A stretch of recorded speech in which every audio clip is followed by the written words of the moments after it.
Hey ladies and gentlemen, welcome back to the channel. As always, it is Nick here, back with your daily crypto content, and today we are going to be talking about the nuclear event that just went on in crypto. These prices are not up to date. Now we are. So we are currently down about 7.49% still in the market.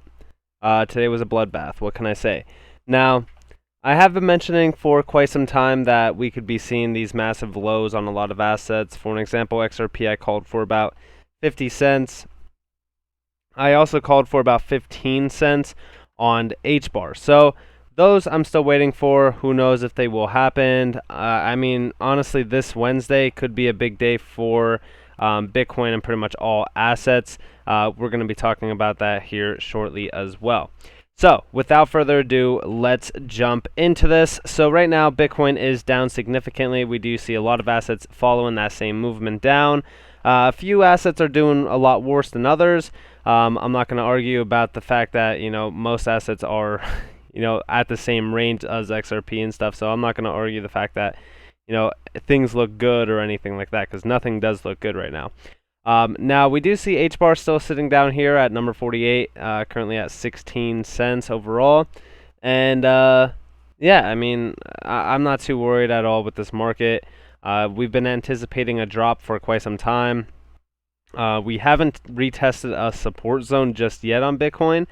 Now, over here on Binance, Binance is actually showing $30,000 for Bitcoin still. So, it's interesting to see, but if we zoom in here, right, we barely scratched the surface of this support zone at 30K.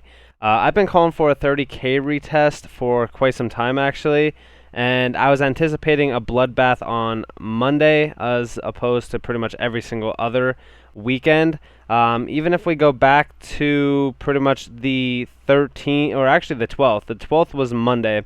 So we had a nice Sunday pump. It wasn't anything too crazy, and it followed by a Monday drop in price. Now we followed that same pattern here. This is Sunday, here's Monday, and we're pretty much following that same pattern. I'm not too concerned on the price action on Bitcoin at all, or many alts. Now what is concerning me is the fact that we do see a lot of big influencers pretty much going on Twitter and saying, hey, we're in a bear market, bear market, bear market. It's the same people that criticize people when the market moves up 2% and they're saying, oh, well, we're in a bull market now, and they'll say, well, how could you justify a 2% move up? Well, it's good to note that right now, even on this drop, it's only about a 6% drop. If we go down to the bottom of this candle, it's almost an 8% drop. That is not too concerning to me personally. I don't know. I just don't think that is a big worrisome drop to me, especially after seeing this back here. So I think that we're still in good hands. And I do think that this Wednesday could alleviate a lot of the pain that we are seeing in the market. And we'll get into the specifics on why I do think that Wednesday is a pretty big day.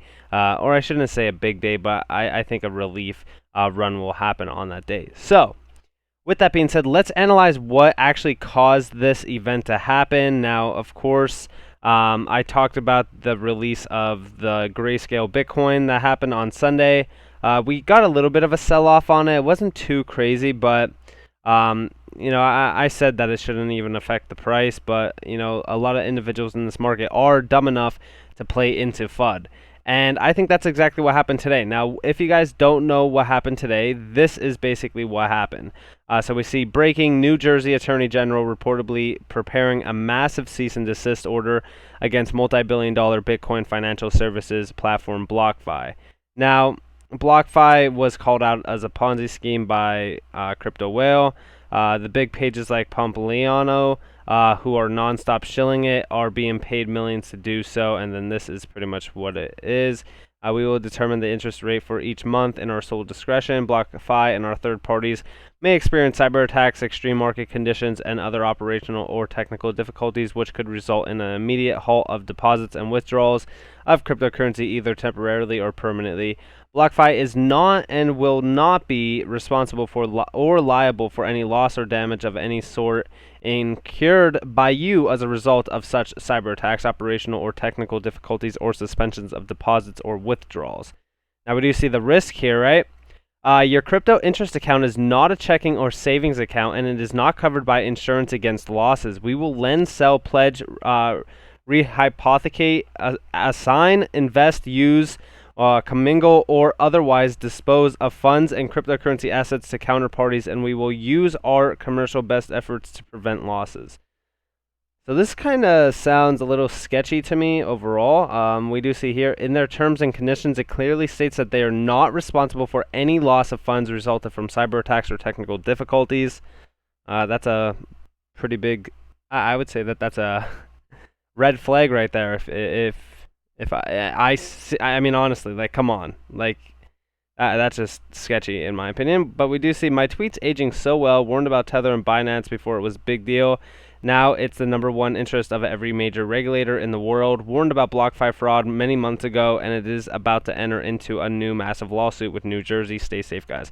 So we actually got response from the CEO of BlockFi on this news as well. So here it is. We do see crypto lender BlockFi has appeared in the crosshairs of the New Jersey Bureau of Securities. Now, basically, he says, late Monday evening, BlockFi received an order from the New Jersey Bureau of Securities regarding BlockFi interest account BIA operations in the state of New Jersey. Thread, we remain fully operational for our existing clients in New Jersey. All aspects of BlockFi platform continue to be accessible to our clients in New Jersey. The order calls for BlockFi to stop accepting new BIA clients residing in New Jersey beginning July 22nd, 2021. So they are still going to be fully operational and stuff. I mean, this isn't really, we do see we will continue to engage with all relevant authorities to protect our clients' interests and ensure that our products remain available. So I don't know. I mean, this is, I don't know. A lot of these exchanges and a lot of these huge investment firms and stuff have been getting some scrutiny lately, especially Binance, which I've talked about, right? Binance is my main bread and butter for example, HBAR and stuff. So yeah, it does concern me a little bit. Now, obviously, if you do have a ledger and stuff, I would say possibly move your assets off of these exchanges. Just because you never know what's going to happen next, right?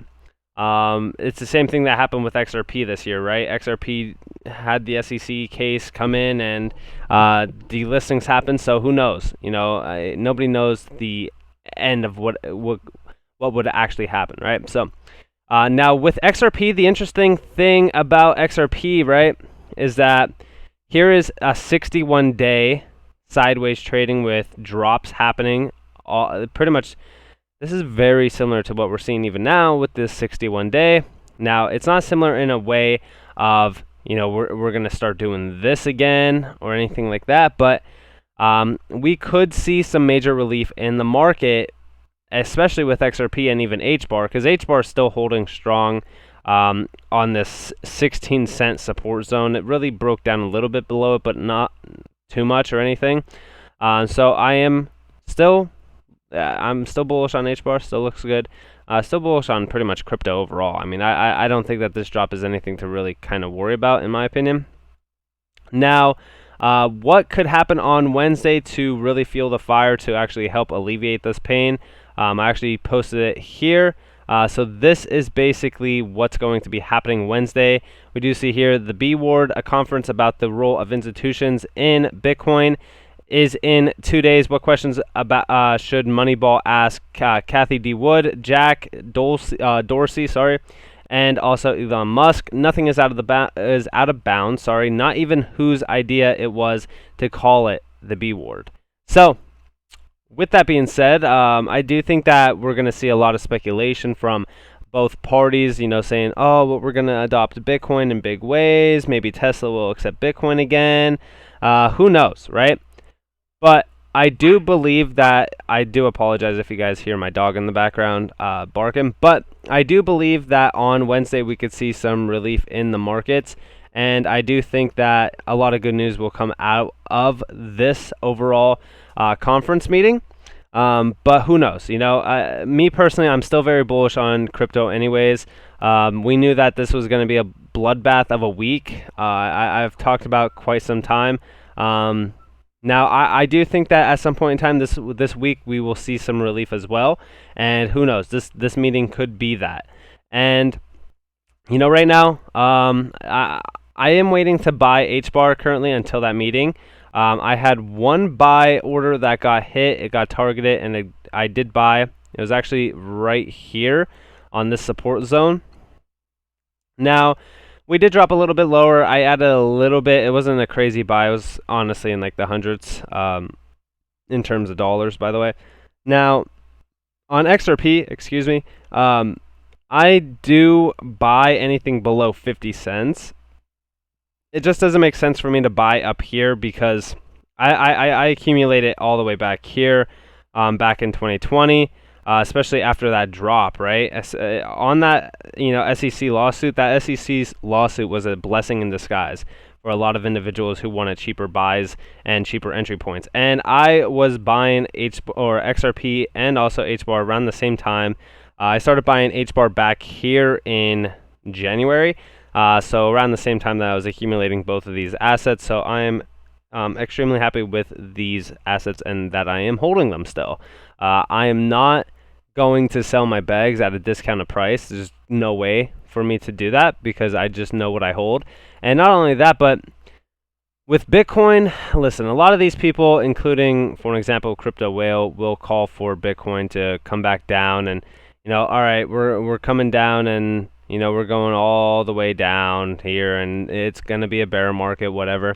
A lot of people just don't understand that every single market cycle has the same pattern where it has to shake out weak hands because not everybody can win. I've mentioned this multiple times. Most people will not win in crypto, and it's just the truth of it, right? For an example, on HBAR, I do see a lot of people saying that they won't buy until we hit 10 cents. Right, 10 cents is all the way down here. That is from our current prices right now. That is about a 40% drop in price, and I just don't see that happening. I currently, if I had to say that where we go, the lowest that I do think that we go is maybe 15 cents on HBAR. Lowest that we go on XRP is probably about 45 cents, and the lowest that we go on Bitcoin will most likely be 26K. Overall. Now, I do have these other targets here, 20 and 24K. I do think that once we get into this zone here, it's probably time to worry a little bit. Now, I don't think that this is going to happen. I'm more so leaning towards a relief run very soon. Could be happening on Wednesday, could be happening tomorrow. Who knows? But nonetheless, I'm still very bullish. Let me know if you guys are bullish down in the comments below. If you guys did enjoy this video, definitely leave a like, subscribe, turn notifications on. If you guys do want more free content, you guys can follow me on Twitter at NCashOfficial. You guys can also join the Discord down in the description below. I hope that you all have a beautiful day or a beautiful night wherever you guys are in this beautiful world. This has been Nick. Peace out.